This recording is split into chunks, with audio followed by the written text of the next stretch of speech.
Girls High School. On Tuesday, 28th of March this year, I received some students from the Sacred Heart Mukumu Girls High School who were brought to the Kakamega County Referral Hospital for medical treatment. Most of the students presented with symptoms of acute fever, diarrhea, vomiting, and abdominal pains. Most of the girls were treated as outpatients and released. However, some developed severe disease and have had to be admitted in the hospital. A situation which initially appeared as an isolated event has unfortunately escalated into a major health crisis. We have lost 3 girls and a teacher to the disease outbreak. As at today, Friday, the 14th of April, a total of 350 cases from the Sacred Heart Mukumu Girls have been listed by the county surveillance team as having experienced similar symptoms across the county. Out of the 350 listed cases, 287 have been managed as outpatients and released, while 63 were managed as inpatient at different times in different facilities as listed below. 35 were managed here, and out of the 35, as we speak right now, we have 5 cases in the ward, and I'm happy to announce that one of our girls who came here last week have very severe symptoms is being discharged this afternoon. So we have 4 cases have moved around and they are in a stable condition. 17 were admitted and released at St. Elizabeth Mukumu Hospital. 7 were admitted and discharged at Oasis and Mumias St. Mary's Hospital.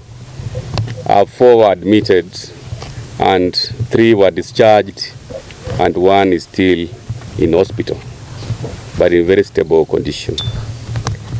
Now, out of the 5 cases here, there's 1 girl that we are lifted to KU Hospital.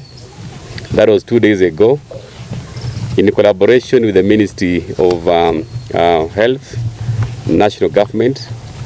And I'm happy again to report that the girl we are lifted to Nairobi, she's in a very stable condition and her situation has improved. We have also a report of 12 students who have been admitted in various hospitals in around 7 counties as follows.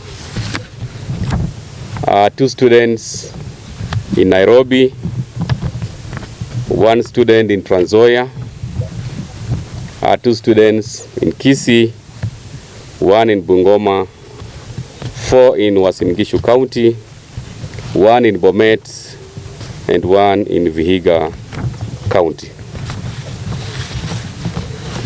The team from the national government and the county have had a series of laboratory investigations. Blood samples were taken, stool samples were taken, food samples were also taken, and as at today, what is causing our girls to have those symptoms appears to be contamination from food and water. Because the bacteria that has been detected actually is because of contamination of food and water. What are we doing as a county? Number 1, I want to direct the management and the board of Mukumu Girls High School to destroy all the foodstuffs that they have. That is the maize, the rice, the beans, etc. Because we cannot afford to expose our girls to further disaster. Number 2, because of the water contamination, I also want to direct that all the water storage facilities be cleaned and the water be chlorinated, because as our girls are at home, definitely we are bound to take those remedial measures. We also take cognizance of the fact that some of the students also still reside within the compound, and also teachers still reside within the compound. And that's why it's important for the water tanks to be cleaned thoroughly and chlorinated. Number 3, we urge our parents out there, wherever they are, to take our girls to the nearest government facilities for thorough medical checkup. One thing that we've seen is all our girls who came here early enough, they have really improved, and that's why it's very important that any student presenting those symptoms are to take early checkup in our government facilities. And the cases we have seen here, or other cases we lost, like the teacher we lost yesterday, Madam Juliana, she was meant to be lifted to Nairobi 2 days ago, but the family preferred to take her to a private hospital, that is Life Care. So her condition deteriorated when she was being transferred to MTRH. I think because of the outbreak, what we are just trying to request our parents is we should not procrastinate on this matter. Anytime we present those symptoms, we quickly seek medical examination in a nearest government facility. Number 4, the Department of Public Health has rolled out a county-wide inspection of all schools and learning institutions to ensure that they meet health requirements. Over 24 high-volume secondary schools have been inspected. And we have also intensified food quality control in all the food outlets and eateries within the county. This is extremely important because as a county we are taking now remedial measures on matters public health and sanitation. And lastly, we have intensified personal hygiene and sanitation education and water, sanitation and hygiene education to all our learning institutions. And this is extremely important, including ensuring that all the food handlers have gone and had medical examination so that they actually present medical certificates. We cannot trust anybody handling the food of our kids when they don't have medical certificates. So members of the fourth estate, I thought it's important just to appraise you on the current situation. But what I want to urge our parents and Kakamega people out there is that we should not panic. This is an outbreak which is being managed, and the cases we have, we are seeing very encouraging improvement, so there is no cause for alarm. I want to thank you, and if you need any clarification, we are here to give you the feedback. Thank you very much.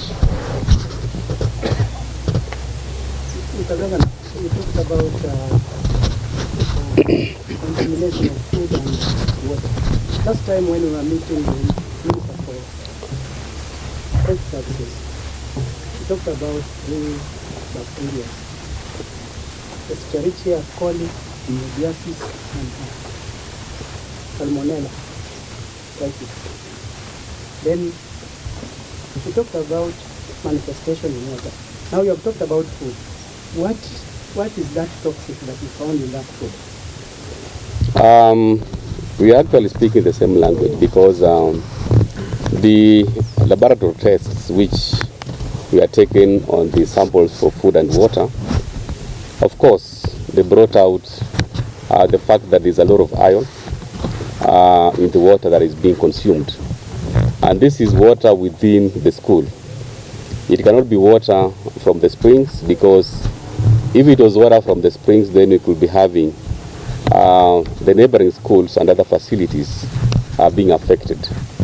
And we've been waiting to get these results, and that is why preliminary results were just demonstrating a bacteria. But you see, for us, we don't just want to hear about bacteria.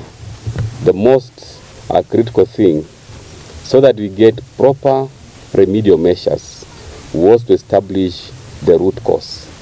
So the bacteria we've talked about, from the results which we got from Kemri and Nairobi, which have been corroborated by the national government, is contamination of water and food.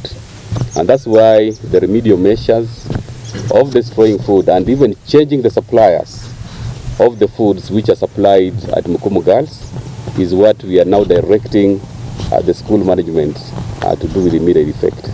Thank you. Maybe a question for the governor. Yeah. You talk about displacing the serious possibly with the supply. When we were here in the morning and we met the family of the department teacher, and also the teachers, the college teachers, they actually pointed to the fact that there is actually a major plan for cover. They claim that some members of the staff for the FS leadership is actually involved in the supply of those cereals. And actually in a haste to actually cover up by actually just hiding the contaminated cereals and then resupply at a later stage. Could you maybe also check on that? And also, we've actually seen that pattern since the first reported case. The diagnosis was actually pointing at malaria. The BOM chair was actually pointing at that, of course it's not a medic, but we got a report reportedly. And also the department, madam, they actually talked about the initial diagnosis was really pointing to malaria, but eventually it's quite more severe, organ failure. Maybe, and also remember that when the PS was the ability to for education, we talked about criminal culpability on the part of the administration, but what will be found, then consequences will be carried by them. As the governor, have we maybe engaged them to that extent so that there's no cover-up on all those approaches? One thing I want to confirm here today is we are taking this matter very seriously. And I can assure you that we have a surveillance team. There will be no cover-up. Because the first thing that I've directed is that the suppliers must be changed. That is something that we're not going to compromise. Of course, when you look at the earlier symptoms of malaria, it was not sounding normal. And that is why we've been waiting for the further analysis and the results from Kemri, which have indicated that the root cause could be the iron from the contaminated water and food. And based on the results that we have received from Kemri, it's now upon ourselves to direct those remedial measures. And I can assure you we have a multi-sectorial team that has been formed, comprising of officials from the county government and also from the national government, which includes security officers. So this is a matter that we are dealing with it from all fronts. It's not just a medical issue. We have security officers there, we have education people there, we have the public health, and of course the county has also the surveillance team. So we are going to make sure that all the issues we are directing today are going to be very effective. We cannot compromise on the health of our girls. That one I can assure you, you can take it to the bank, that we shall follow through to ensure that the supply of food is actually from our suppliers who are credible, and more importantly, we'll even go a step further just to ensure that the food that is now being procured must be tested first and certified to be safe for consumption. Those are some of the remedial steps we are going to take, and it's within our powers to do the same. Thank you. I wanted to know, the report has come. We have this. Yeah. And of course, we were talking to family and they were going to state of the family to take very immediate action. As a county, probably with the information that we have as of now, preliminary investigations that have taken place, and at least there's somebody who's taken a job. Do you recommend something has to be done and somebody has to be liable? Now, as I told you, we don't want to just look at an individual. All this is going to to be done, especially once we get a full report, so that when you are directing action to be taken or criminal capability, as I said, that multi-sectorial team has also security personnel. We want to come up with a comprehensive way forward, so that those who will take criminal liability will do so. Those who will be sacked, that report will make those recommendations. And that's why I don't want to preempt the action that we are going to take. Thank you. The last one. One question. Who supplies water to the school? And secondly, what kind of pesticide is used to preserve the cereals at the school? You know why I see that the governor may not have those details. But as I told you, all those specifics are going to be reported by the multi-sectorial team, and based on that, then we are going to take specific actions, because we don't just want to take action without facts. Since the issue of food has been cited, we are going to look at all the supply chain of the foods that are delivered at the school, so that the specific individuals take responsibility. I think that is fair enough, good people. I just want to maybe take this opportunity again to condole with the family and friends of our 4 loved ones that we've lost in this pandemic, and of course to assure them that as a county we are going to support them, and we are also going to make sure that we take proactive steps just to ensure that we don't have further death reported from Mukumu girls. Thank you.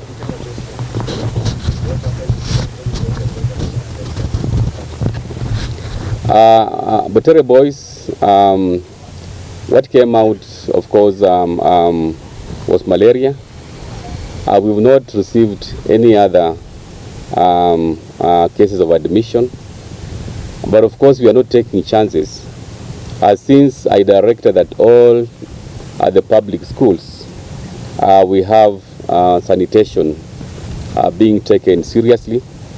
It's one of the schools that is included in the 24 high volume schools that we have done proper inspection, so that we actually be proactive enough not to have a situation like what we've had in Mukumu girls. But so far for Butere boys, there's no cause for alarm. Thank you.